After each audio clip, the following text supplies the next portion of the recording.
Bacaan pertama, Roma bab 16 ayat 3-9 dan ayat 22-27. Hendaklah kalian saling memberi salam dengan cium kudus.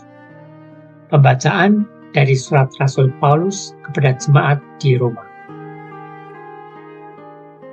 Saudara-saudara, sampaikan salamku kepada Priscilla dan Aquila, teman-teman sekerjaku dalam Kristus Yesus. Mereka telah mempertaruhkan nyawanya untuk hidup. Kepada mereka, bukan aku saja yang berterima kasih, tetapi juga semua jemaat bukan Yahudi. Salam juga kepada jemaat di rumah mereka. Salam kepada Epenetus, saudara yang kukasihi, dialah buah pertama dari darah Asia untuk Kristus. Salam kepada Maria yang telah bekerja keras untuk kalian. Salam kepada Andronikus dan Junias, saudara-saudaraku sebangsa yang pernah dipenjarakan bersama-sama dengan daku. Mereka itu orang-orang terpandang di antara para rasul dan yang telah menjadi Kristen sebelum aku. Salam kepada Ampliatus yang kukasihi dalam Tuhan. Salam kepada Urbanus, teman sekerja kami dalam Kristus, dan salam kepada Stakis yang kukasihi.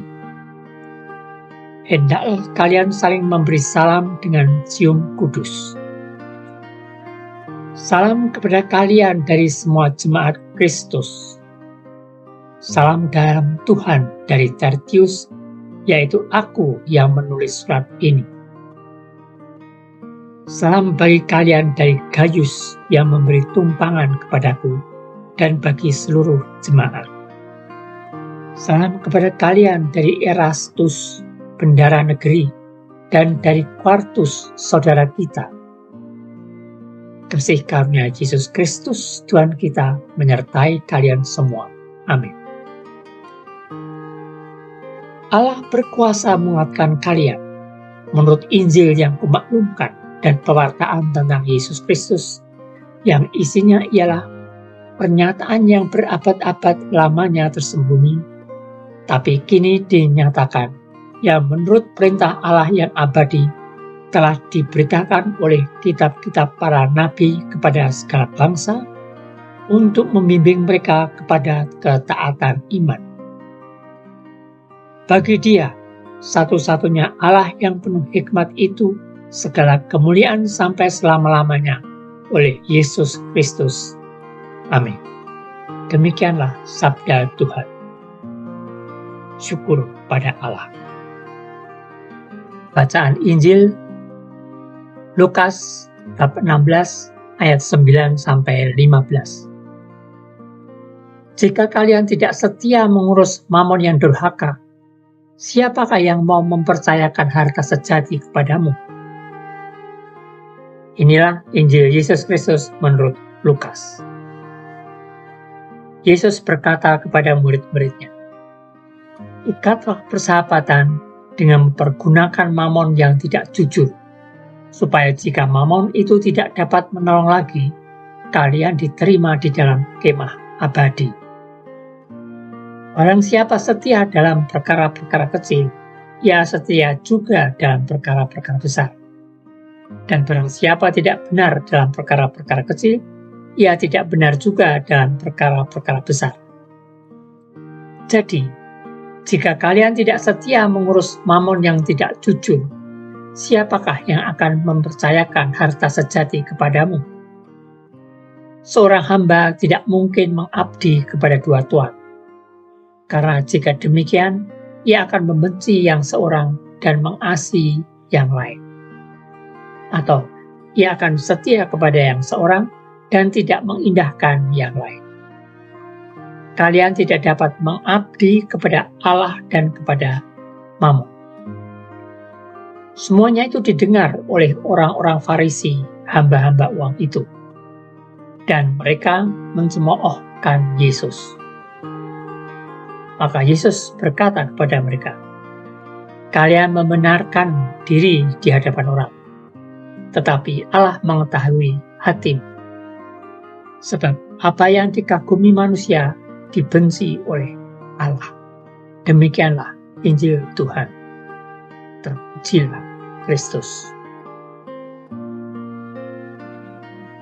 Renungan hari ini, Sabtu 6 November tahun 2021.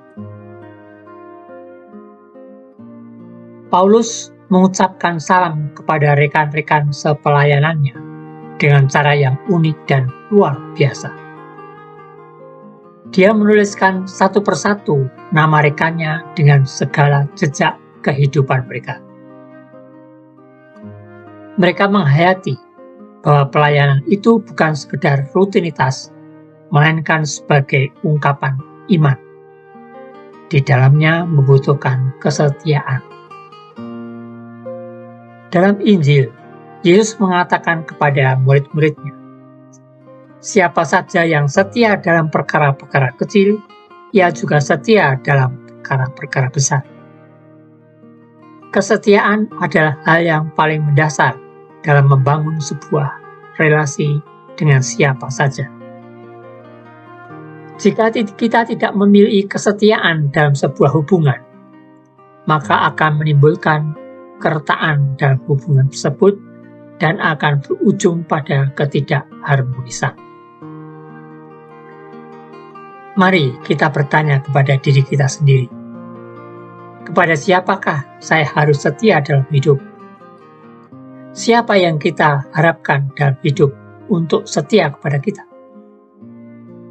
Sebagai murid Kristus, kita pertama dan terutama setia kepada Tuhan. Perintah-perintah dan kehendaknya untuk kita. Sebab Tuhanlah yang lebih dahulu setia mencintai kita dengan segala keterbatasan yang kita miliki. Ia setia mengasihi dan mencintai kita apa adanya, tanpa memandang siapa diri kita. Maka mari kita membangun sikap kesetiaan kepada Tuhan lewat hal-hal yang kecil dalam hidup kita. Kiranya dengan setia pada hal-hal kecil dalam hidup ini, kita pun mampu untuk setia pada hal-hal yang besar yang dipercayakan kepada kita. Marilah berdoa. Ya Allah, tuntunlah selalu langkah kami, supaya kami tetap setia kepadamu di tengah berbagai tawaran dunia ini. Amin.